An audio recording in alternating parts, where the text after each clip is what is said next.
요거 하기 전에 제 책이 나왔습니다. 아직 저도 실물을 못 봤어요. 근데 판매가 시작이 되었어요.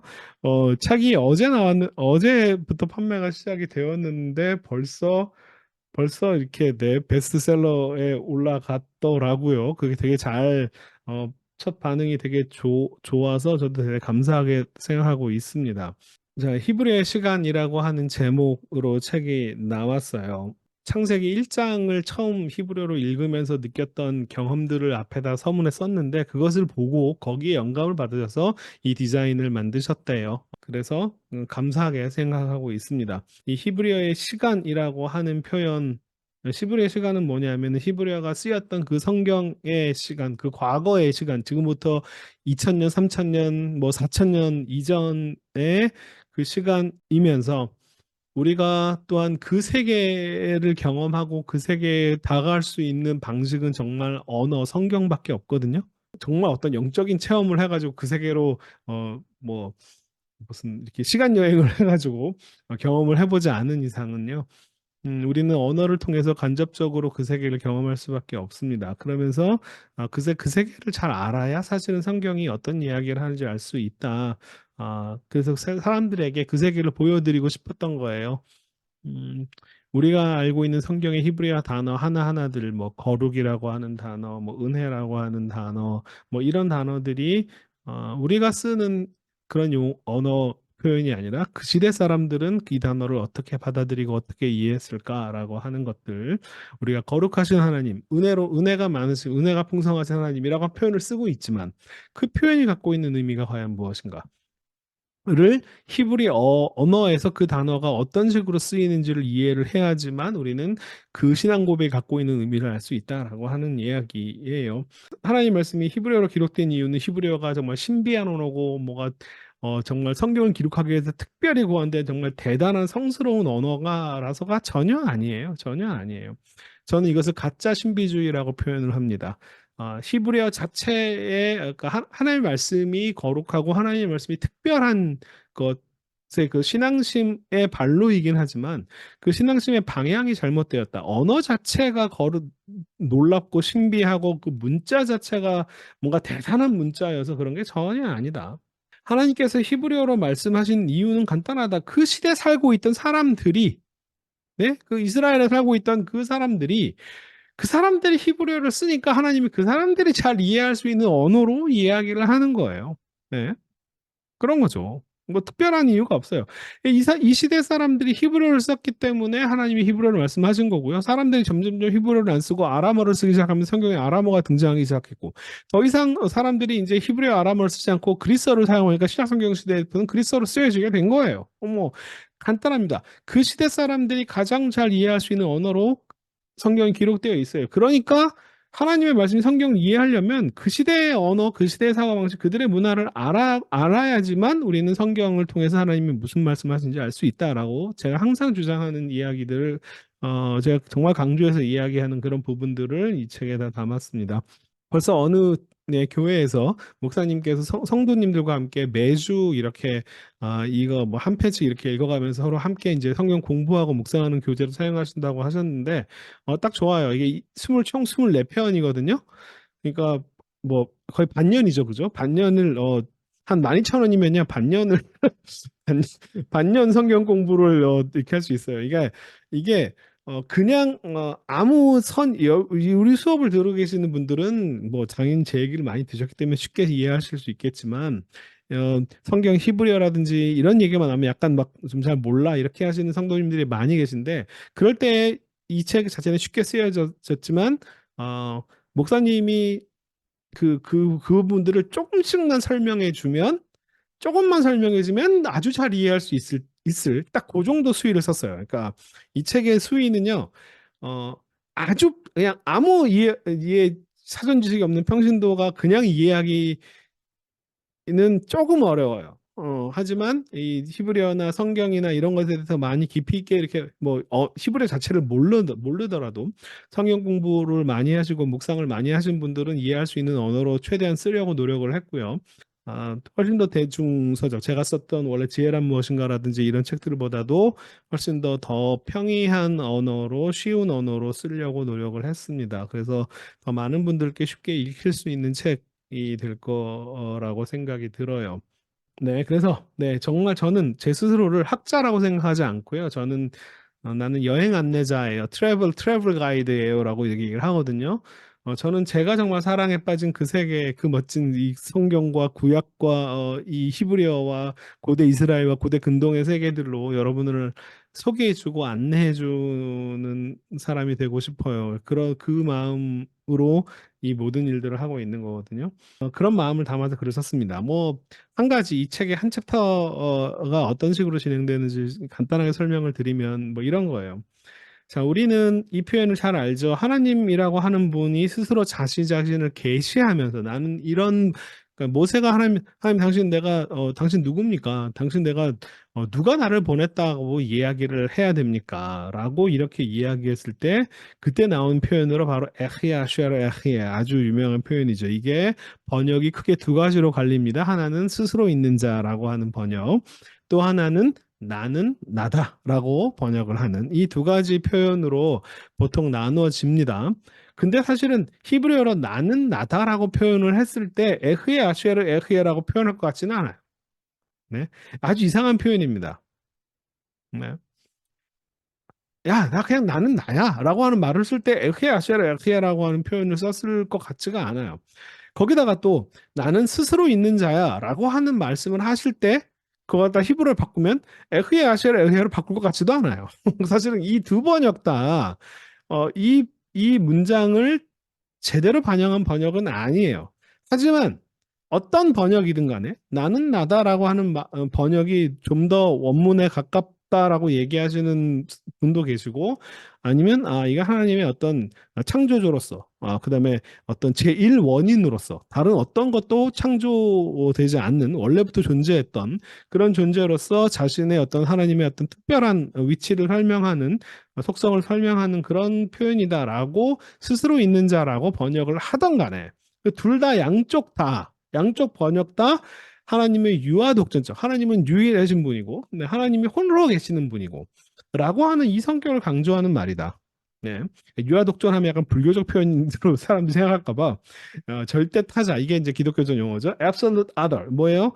어떤 거 하나님은 어떤 것하고도 우리가 경험하는 인간이 피조 세계 속에서 경험할 수 있는 어떤 것하고도 접촉점이 없는 분이다.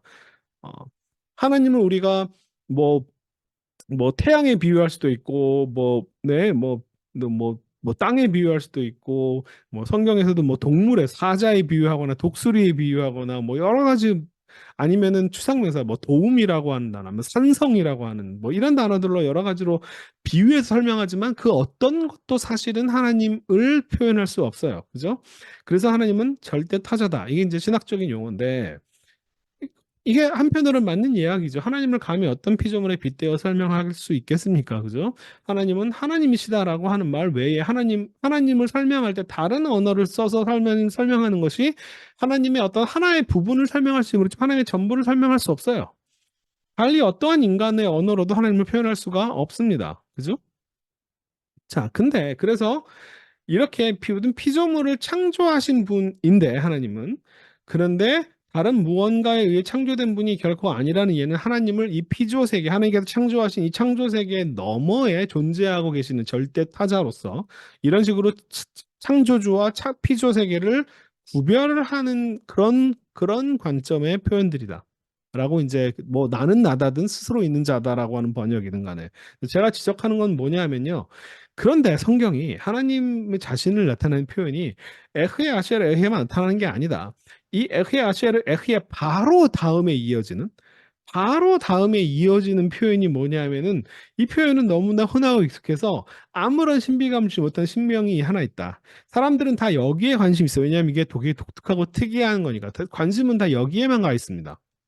그런데 사람들이 별로 관심을 갖지 않는 표현이 하나 등장하는 게 뭐냐면 아브라함의 하나님, 이삭의 하나님, 야곱의 하나님이라고 하는 표현입니다. 이게 바로 뒤따라 나오는 나는 스스로 있는 자다 혹은 나는 나다 에헤 아시라 에헤 바로 뒤에서 바로 이 표현이 바로 나와요. 자, 이러면 이게 뭐예요? 하나님은 그 어떤 것하고도 비유해서 설명할 수 없다라고 하는 식의 해석을 내리는 그 해석이 강조될 거면 그 바로 뒤이어서 하나님이 자기 자신을 나는 누구냐? 야, 그 아브라함 있잖아. 그 옛날에 니네 조상들 이삭 있잖아. 야곱 있잖아. 얘네들이 믿었던 하나님이야. 얘네들한테 나타났던 하나님이고 얘네들의 삶을 인도했던 하나님이야. 라고 자신을 계시한다는 거예요. 자, 피조 세계 너머에 계신 분이 자기 자신을 지으신 피조물의 이름을 앞세워서, 그죠? 이 피조물의 그냥 인간이잖아요. 별거 아닌 인간이잖아요. 그죠? 뭐 아무리 대단한 인간이지, 믿음의 조상이라고 불리는 대단한 인간이지만, 그 대단한 인간도 사실 하나님에 비해서는 아무것도 아니고요. 이 하나님의 엄청난 창조 세계에 비해서도 그냥 하나의 인간일 뿐이에요. 그 인간의 이름을 앞세워서 자신을 표현하시는 거. 이게 얼마나 서로 대비되는 이야기입니까? 이런 사람들이 에흐야 아슈에르 에흐야만 관심을 가지는데 왜 아브라함과 하나님, 이삭의 하나님, 야곱의 하나님이라고 하는 표현이 바로 뒤따라 나오는 걸 관심을 갖고 있지 않는가? 제가 지적하는 문제가 바로 이런 거예요. 자, 모든 것을 창조하신 하나님은 이 피조세계로부터 자신을 얼마든지 분리해낼 수 있어요. 나는 나랑 관련이 없어. 네? 그런데 성경이 증언하는 하나님은 이에 유아 독전적인 절대 타자로서 스스로를 계시하지 않는다는 거예요. 에흐야 아슈에르 에흐야라고 하는 표현 하나만 보면은 이렇게 볼 수도 있겠지만 하나님은 그 다음에 이어서 자신이 창조한 이 세상을 너무나 사랑하셔서 네, 자기 자신이 피조물과 자기를 끊임없이 연결짓고 관계 맺음으로써 자기 자신을 표현하고 나타내시는 하나님의 모습으로 등장한다는 거예요. 그게 바로 성경이 증언한 하나님이잖아요. 가인이 죄를 지었는데도 가인에게 나타나시는 하나님이고요. 아담과 이브가 하나님의 명령을 어겼음에도 불구하고 하나님과 아담과 이브의 관계를 끊지 않으시고 하나님과 아담의 그분에 나타나셔서 그들의 살 길을 걱정해 주시고 그들에게 옷을 입혀 주시고 이런 분이잖아요. 이스라엘 백성들이 계속 하나님의 뜻을 어기는데도 끊임없이 나타나셔서 끊임없이 말씀하시고 끊임없이 돌아오라고 이야기하시는 분이 하나님이시잖아요. 하나님과 인간 사이의 관계는 단 한 번도 끊어진 적이 없다. 라는 것이 성경의 증언이에요. 이런 것들을 나타내는 표현이 그러니까 구약 시대의 하나님이 사람이 범죄해서 인간과 하나님 사이의 관계가 끊어졌다. 그런데 예수님이 나타나가지고 다시 관계를 이어졌다라고 하는 이런 신학적인 구도는 그러면 아담과 하와 이후로부터 예수님이 나타날 때까지 그럼 하나님은 인간과 아무런 관계를 맺지 않은 분리된 존재가 되잖아요. 그 성경의 증언이 아니에요. 창세기 3장 이후를 안 읽은 사람이나 그런 얘기를 할 수 있어요. 구약에서 나타난 하나님은 막 인간이 범죄를 지으면 바로 잘라버리는 이런 그런 하나님이었다가 갑자기 이제 예수님 나타나서 사랑의 하나님을 밝혔다? 아니요, 그렇지 않아요. 이 구약에서부터 계속 증언된 하나님의 모습이 바로 신약에서 그리스도를 통해서 나타나는 하나님의 모습으로 바로 연결이 되는 거예요. 인간과 관계를 끊지 않으신 세상을 너무너무나 사랑하시는 하나님의 모습이 바로 구약부터 계속 증언되는 하나님이에요. 그러니까 아브라함의 하나님, 이삭의 하나님, 야곱의 하나님이라고 하는 표현이 임마누엘, 하나님은 우리와 함께 계신다라고 하는 자, 스스로 있는 자다가 거기 안에 인간 우리라고 하는 임마누죠. 우리와 함께라고 하는 표현은 존재하지 않아요. 절대 타자라고 하는 신학적 개념에는 임마누 우리와 함께 하신다라고 하는 표현이 존재하지 않아요. 우리와 함께 하지 않는 하나님을 얘기하는 표현이지. 그런데 우리와 함께 하시는 하나님이라고 하는 표현이 구약에서 어떻게 드러나느냐? 아브라함의 하나님, 이삭의 하나님, 야곱의 하나님이라는 칭으로 드러난다는 거예요. 이런 이야기들을 이해를 해야 이 구약에 나타나는 하나님의 모습이 신약과 단절되거나 갑자기 신약에서 새로운 모습이 아니라 그 하나님이 그대로 신약에서 연결되는 하나님이다라고 하는 것을 알 수 있다는 거예요. 자, 이런 이야기들을 담아서 이렇게 책을 썼어요. 이거 제가 지금 말로 표현한 모든 것들을 다 담지는 못했어요. 이런 이야기들을 가지고 이게 하나의 재료가 되어서 목사님들이 성경 설교를 하시거나 아니면은 함께 성경 공부를 할 때 이런 것들을 통해서 부연 설명을 하고 함께 이렇게 나누고 이럴 수 있으면 정말 좋을 재료예요. 굉장히 지금 보시면 아시겠지만 어렵지 않은 용어들을 썼거든요. 음, 여러분들이 이 책을 많이 좀 사랑해 주시면 감사하겠습니다. 제가 이걸 통해서 사람들에게 이걸 읽으시는 성도님들에게 우리 성경이 갖고 있는 하나님에 대한 이해, 인간에 대한 이해가 정말 이게 단순하지 않다. 굉장히 폭이 넓고 정말 많은 것들을 담고 있다. 우리가 이 신약의 에서 표현되는 것들에만 사실 신약도 굉장히 넓은데 신약에서만 표현되는 것 말고 이 구약이 수백 년에 걸쳐서 수천 년의 이야기를 담고 있고 정말 천지창조의 이야기까지 담고 있는 이 구약의 이야기가 상대적으로 양도 진짜 여러분 엄청 많아요. 신약에 비해서 구약의 양이 엄청나게 많습니다. 그 소중한 유산들이 상대적으로 평가절하되거나 이런 이유들은 사실 사람들이 구약을 어려워하거나 잘 몰라서 그래요. 근데 정말 알면 사랑하게 돼요. 이게 알면 쉽고요. 그죠? 아는 만큼만 보이는 거예요. 그래서 이 책을 통해서 사람들이 구약을 사랑하게 되면 실제로 삶에서 경험하는 어떤 하나님에 대한 이해, 인간에 대한 이해가 훨씬 더 폭이 넓어질 거라고 하는 그런 마음을 담아서 글을 썼습니다.